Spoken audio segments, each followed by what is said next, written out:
So, my name is Christian Pichardo. I am a Master in Sciences. I have been working in the pharmaceutical and healthcare industries for the last 15 years, especially in the areas of value communication, business strategy, and now I work as an external consultant for Basecase.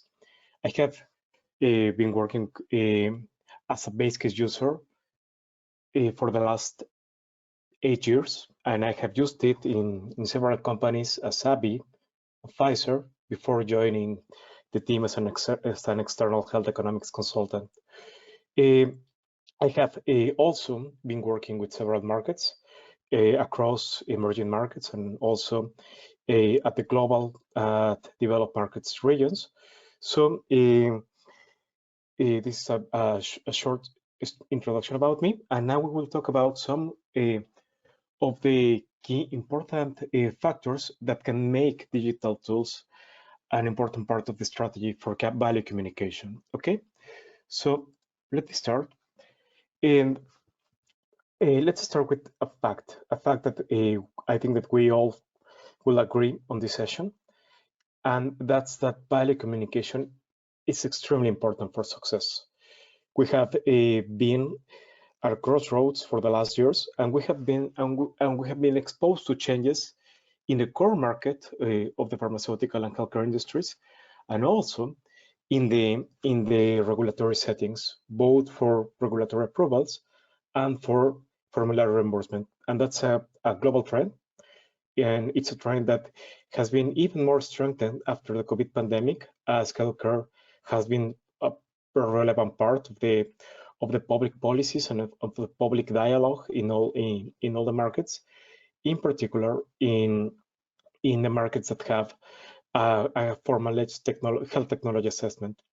Okay, so I have selected four main topics in which these trends have been affecting the traditional strategic pillars in the pharmaceutical and healthcare industries as research and development and commercial, but also how they have in some kind influenced the emergency of market access and medical affairs as new strategic pillars from their traditional supporting or expert roles. So for the research and development perspective, there are new challenges that we are facing, and those challenges are related to how can we better allocate investment so it can improve the outcomes for the patients and the outcomes for the systems. For the commercial approaches, there is a need both from the customer perspective, that's becoming a digital citizen, but also because of the reduced time slots to have conversations, to try to develop tailored engagement experiences, and also to try to be very efficient in how to measure them, so we can have an idea of the impact of commercial approaches with payers, with physicians, and with patients. From the market access perspective, as 90% of the pharmaceutical sales come from payers, payers have become a very crucial part of the model. So most of the decisions, even if the prescription choice is still part is still mostly exclusive of the physician, they can only decide in most of the settings based on the products that they have available in the public or private formularies. So the market access function has been rapidly evolving in the last 15 years to become an orchestrator of the whole strategy across the organization. And also in medical affairs, as we have seen in the last years, with many new data sources and many new approaches to data analysis, medical affairs has been evolved to from a function that was like very expert on the disease and very expert on the product, to a function that has to be able to inform the strategy on how to include this real world evidence or electronic and medical records data as part of the clinical program and as part of the strategy to communicate the value and to try to justify the costs that our products imply for the system. Okay, so we have been seeing these trends for the last years, and the organizations have tried to find alternative ways to try to meet these challenges, and that has implied a huge evolution in terms of how can we work together as multidisciplinary teams to try to take advantage of the opportunities and also to try to anticipate the potential challenges that these trends are imposing to the pharmaceutical and healthcare industries. So, for example, we have been evolved from this very traditional organization where all the areas are work within their functions. They work in silos, and they have conversations mostly based on tasks and deliverables. So they are so market access and medical affairs are areas that are just like focusing on developing materials, developing content, developing global value dossiers, developing reviewing detail aids, but they are not an active part of the strategy. So that was like the situation like for many years in the pharmaceutical industry. However, most of the organizations have already transitioned to this state where market access works as an steward, so they can try to track all the milestones that are required to get inclusion into the national formularies, and also to try to inform about the commercial potential that can be unlocked through access. And the most advanced organizations at this moment have made market access a function that's outside of the role or of the position. So commercial, medical affairs, public affairs, regulatory, research and development, communications, advocacy, they all have a part of market access in their objectives and a part of market access in their communications and also in their strategy. So this is the current state of the most advanced organizations. And that's not only related to the state of innovation that they have, but also to the challenges that they are facing in the life cycle of their products. So some organizations have been evolved in this way because they are facing generic competition. Some of the organizations have evolved in this way because they have innovative competitors that are pushing them to try to communicate value, or they might be exposed to the global trends of constraining budgets and competing for resource allocation inside of the therapeutic area, and also versus other therapeutic areas that can be positioned as a priority for the healthcare systems. Okay, so organizations have been evolving to try to meet the challenges that they face. However, most of the conversations have been tough to be based on price. But a recent survey has shown that that might not be the case for all the stakeholders. That when making some interviews about value drivers across several countries, including different industry experts and healthcare provision experts, we see that price is an important factor, but it's not the main factor. So we have another factors that could be even more relevant as unmet need or burden of disease, clinical efficacy, and finding like the optimal comparators that might be even more important for value communication than price itself. And these two outcomes are very related to data synthesis, data generation, data communication, and also to trying to identify which is the right value communication strategy, so we can highlight the unmet needs and treatment gaps that new therapies or new products can cover. Okay, and then how can we do that? Okay, so we are trying to communicate value, but value is something that that exists only within an individual setting. So payers or physicians or even patients have their own set of attitudes, beliefs, and behaviors, and some of them in their current state might be causing some of the access barriers that we face. So if we want to engage with payers or with other stakeholders so they can make decisions that improve access to our therapies, we have to understand them and we have to outline which is the ideal state for those attitudes, beliefs, and behaviors.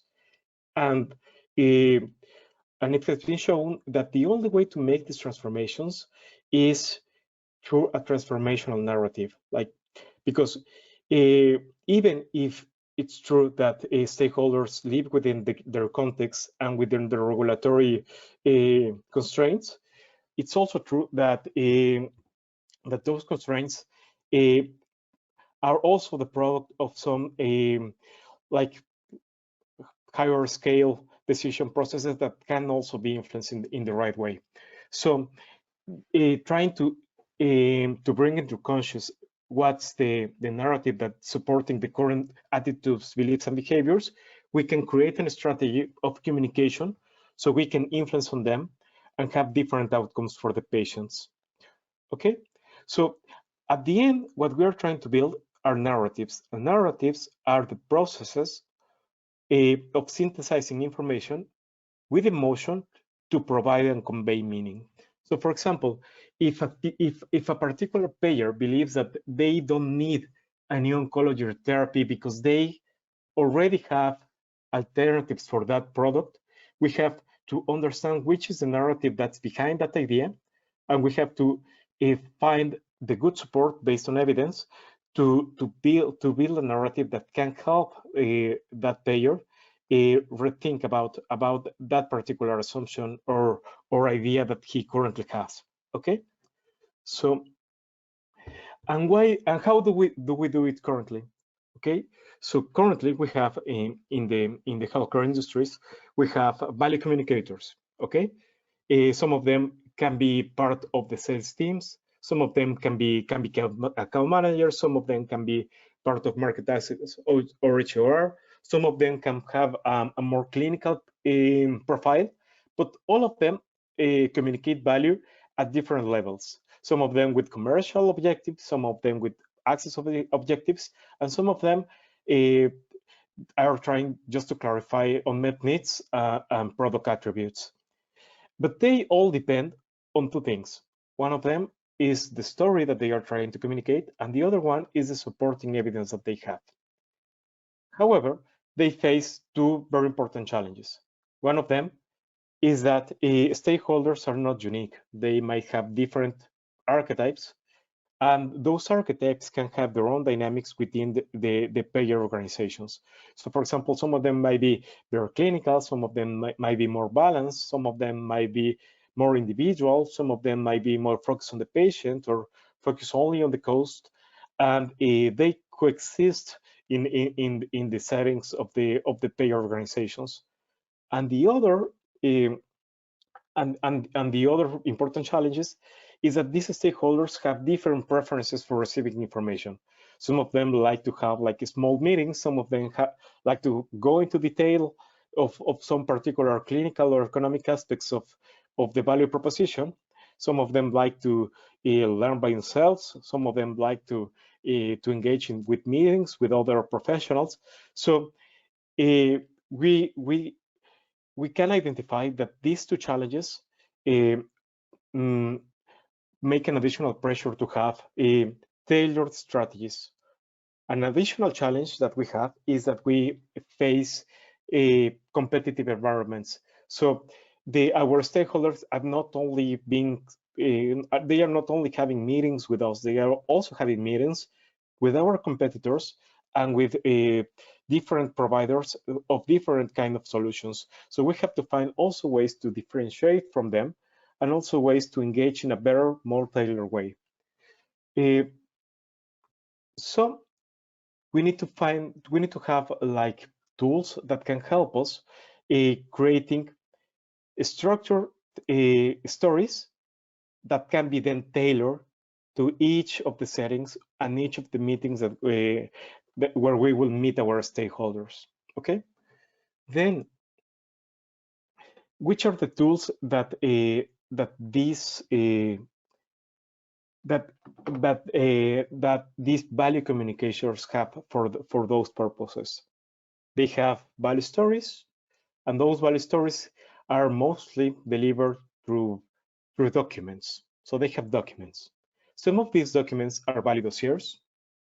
Some of them can be presentations. They can be presentations in PowerPoint. They can be presentations in PDF. They can be presentations even in web pages. But at the end, they are documents.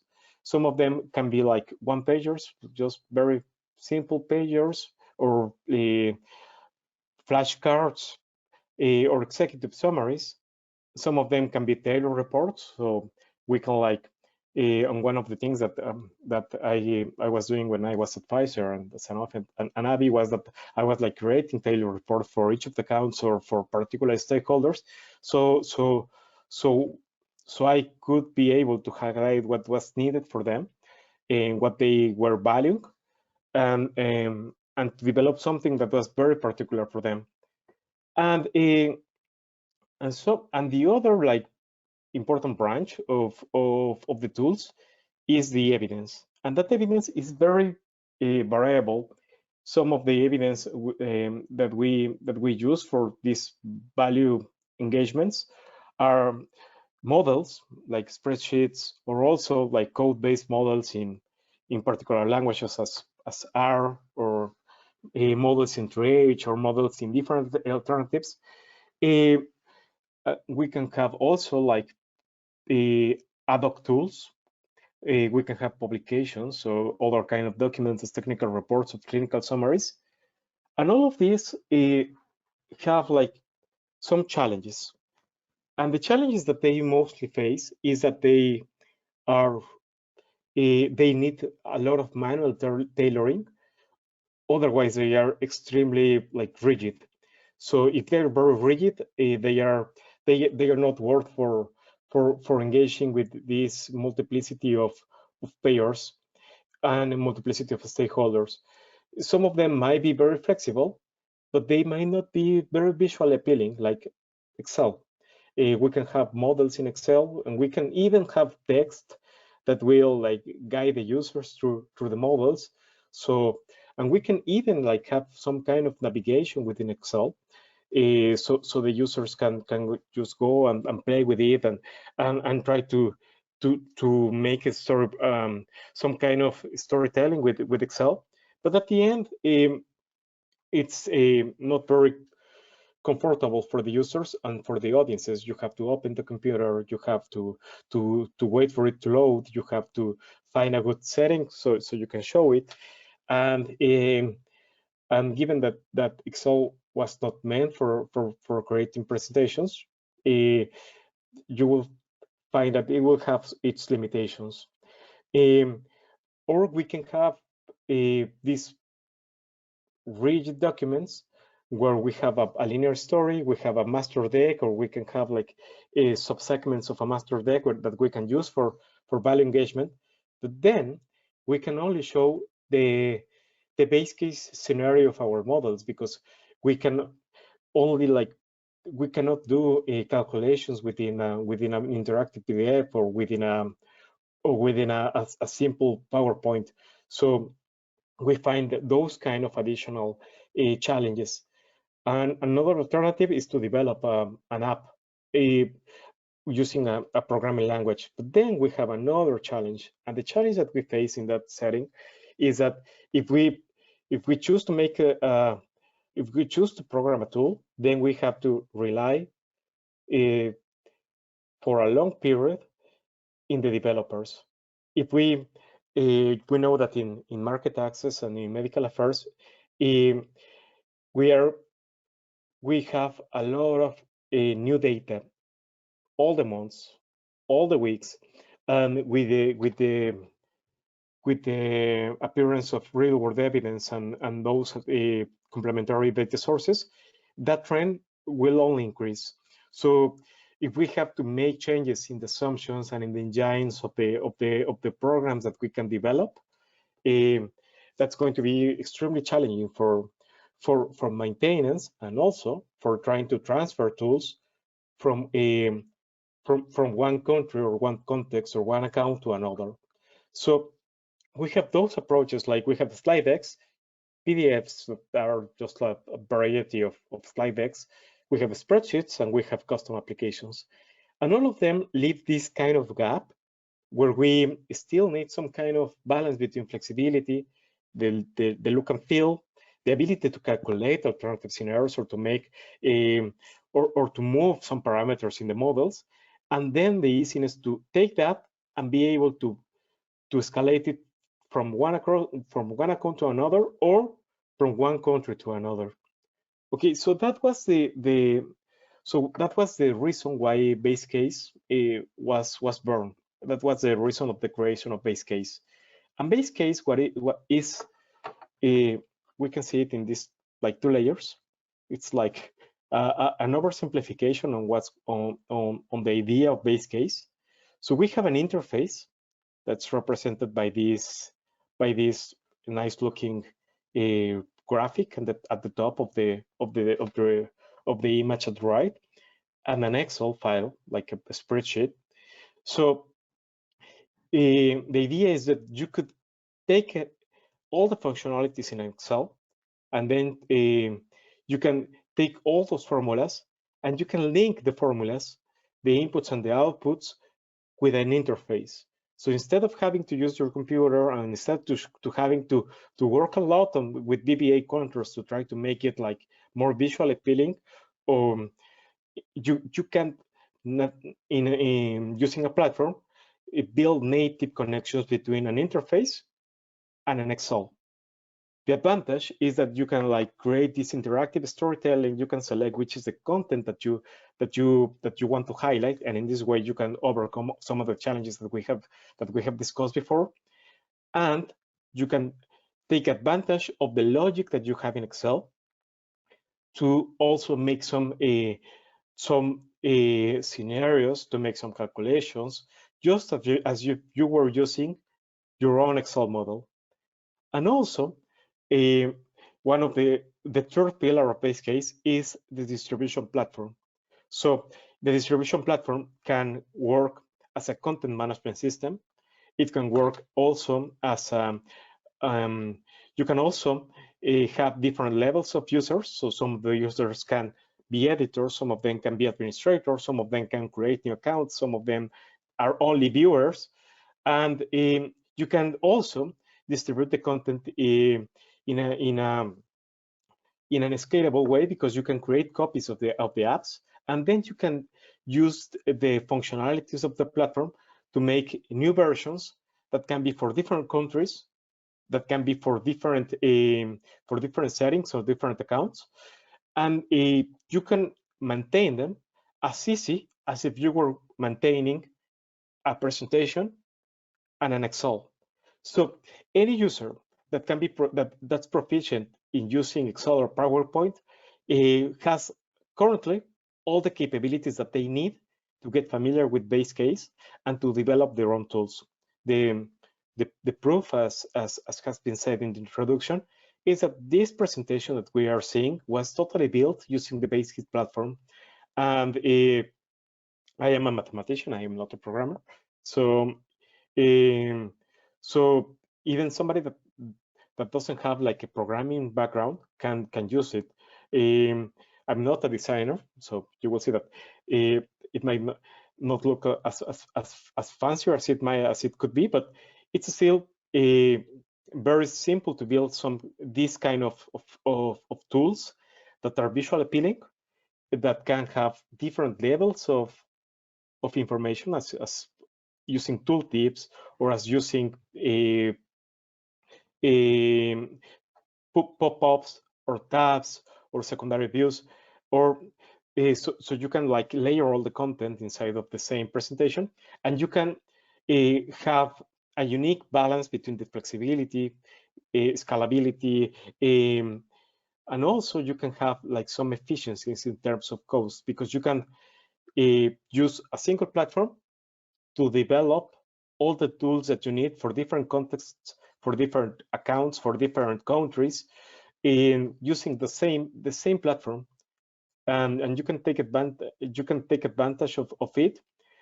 So with an increased use, the cost per app gets lower. If you have more users, the cost per user or per presentation gets even lower, because you already have the platform as part of the you already have the platform that develops the tool. Okay, so I will put up a short video so you can start thinking about some of the potential questions that you have. But also I want to show you before the video. I want to show you how the platform works. So I have been using it in edit mode, and I have showed you how things are connected from the backend to the front end. For example, you saw that we have some objects. All the objects in the platform can be related to a particular sheet. So for example, if you want a particular object like this one to behave in a way, you can allocate values to each of these objects. So for example, I will just put example here. And then what I will do is that I will refer the text to the data feed. Okay, so we have this kind of flexibility. We can also import Excel models using this functionality. So, or even R projects. So we can import different kind of models into the platform, and then we can just link the objects between the user interface and the Excel model. So everyone that has a proficiency on PowerPoint and Excel, it's going to be able to develop a tool that then they can distribute to all the users using the sharing platform. So for example, I have not shared this with anybody, but I could be able to share with people within my domain, and also to notify users about some potential changes. I can also control all the versions that have been distributed, so we can revert to previous versions, and we can also create copies of the apps or transfer ownership. So we can like have, as we did it in one of my previous experiences, we had a community of developers that we were like the market access people in the region, and we were like just sharing tools from one country to another. So we could take advantage of the things that were developed for other markets, and we can just like reduce our development timelines to create new tools for our field force. Okay, so I will go back to the editor just to show you something like all the objects can be layered in different ways, in pages, in groups, or in pop-ups.